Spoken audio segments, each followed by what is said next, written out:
A Mississauga church has been defaced following highly controversial comments made about residential schools Sunday. Monsignor Owen Keenan told his parish that 2/3 of the country blames the church for the tragedies that occurred in residential schools, and then went on to suggest that others would thank the church for the good that was done in those schools. But of course, that question was never asked. And in fact, we're not allowed even to say that good was done in those schools. The comments come at a time when the country is in mourning for Indigenous communities.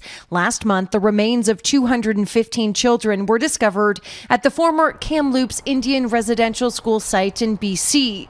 And today, Cowessess First Nation announced the discovery of an estimated 751 unmarked graves on the site of a residential school in Saskatchewan. We all must put down our ignorance and accidental racism of not addressing the truth that this country has with Indigenous people. Closer to home, there is much backlash over the comments. His comments show a fundamental misunderstanding of one of the core tragedies of the residential school system. I think he should take the time, step away and reflect and see if he really wants to continue on in this leadership role, or even if he is suited. It just demonstrates just how much in denial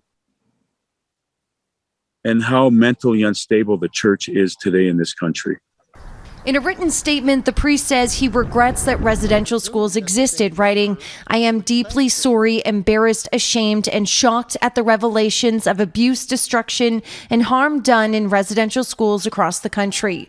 But the comments made by a representative of the church are being viewed as harmful to reconciliation. What this one person is saying is endemic of a very systemic problem in the Catholic Church. Has always been this idea that there were good intentions. But when we look at the actual words of the founders, they were very clear what they were trying to do.